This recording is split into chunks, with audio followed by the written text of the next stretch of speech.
Welcome back, America. It's Hugh Hewitt. I'll come back to the phones and ask again whether or not General Mattis has changed your mind. I'm joined now from Israel by Michael Oren, former ambassador to the United States, himself a military veteran, and now an observer of all things across the world. Good morning, Dr. Oren. Welcome back to the Hugh Hewitt Show. Good to be with you as always, Hugh. Now, Israelis are used to generals going into politics. Americans are not. So General Mattis unleashed this salvo yesterday. What did you make of it? Does it change anybody's mind in Israel when a general dives into politics? Not at all. Traffic is keeping the generals out of politics here. Rather uniquely, an Israeli chief of staff has to be out of public office, cannot run for public office for 4 years because generals in this country are so high profile. I mean, how many people in the United States know the name of the chairman of the Joint Chiefs of Staff? How many know them? How many know them? The head of the Air Force, the head of the Navy. In Israel, these are household names. And so they're considered to have an unfair advantage in running for office. So 4 years before they can actually run for anything.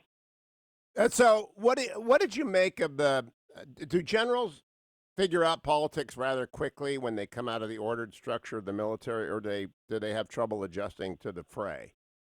They actually have trouble adjusting. And in fact, though, a great number of former military men have gone into politics. Very, very few of them have succeeded. And the answer is very simple. I've been in the military. I've been in politics. In the military, you give an order, and someone follows it. In the politics, you got to convince people. You got to get people to follow you, not because of your rank, but because of your argument. And that is always a very big challenge for military men. And even Benny Gantz, who's now the co-prime minister in our government, has said how difficult that transition was for him. Well, that's what Truman said about Eisenhower was he was going to fail. Ike did not fail, but Truman said he's going to come in here and say, do this, do that, and it's not going to happen, and he's going to be frustrated. In fact, Ike bent the government to his will over 8 years, but it is not the military situation, and I do think a lot of generals find that very frustrating. I'm not surprised that Donald Trump has not rallied people to his side. A question for you. There seems to be controversy in Israel over the peace plan. Does the West Bank settlement community support it or not? Well, from the very beginning, and I'm talking about the beginning 2-3 years ago, I was predicting that the greatest opponents to the Trump peace plan would not be the Israeli left, but the Israeli right. Because I understood the Trump peace plan, while being by far the most realistic and best peace plan Israel got, and I believe ever will receive, was also a plan that called for a certain type of two-state solution. It called for concessions from all sides. And that the Israelis, extreme right, the settlers, would not be able to accept that. And that's precisely as what has happened. And they're also trying to distinguish themselves from the Likud. They are not in the government, the far right here. And they're now making a very big play against Trump peace plan, going as far as to say that Donald Trump, who I will tell you as an historian is by far the friendliest administration we've ever known since 1948, casting him as someone who's anti-Israel. Which, by the way, I think is profoundly unintelligent.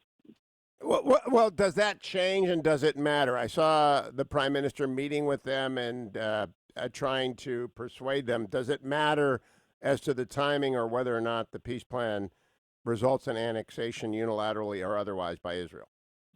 I think there are other considerations. One is the reaction of the so-called international community, particularly the European Union, whether we be facing sanctions, whether there be unrest in Judea and Samaria, the West Bank. The army is now being put on alert for July 1st, which is the putative date of the annexation move.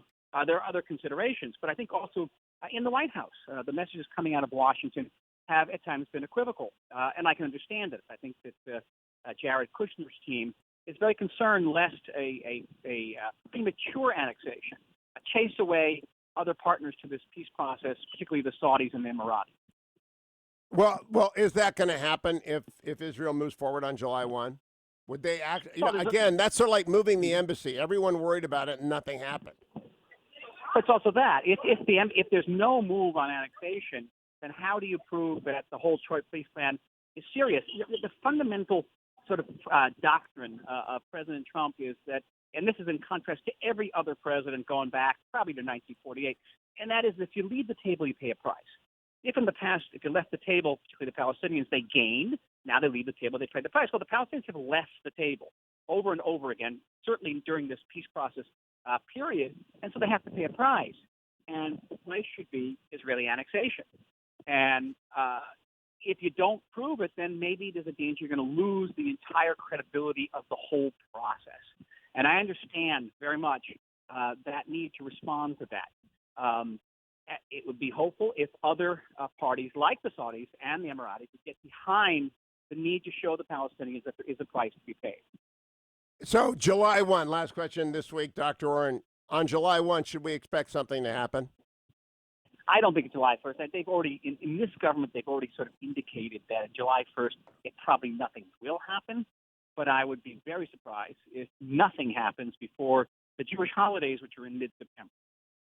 Dr. Michael Oren, always a pleasure from Israel. Follow him on Twitter at Dr. Michael Oren, Dr. Michael Oren. I'll be right back. More of your phone calls to General Mattis. Change your mind. We've had 15 calls, not one, many of them former military, not one mind.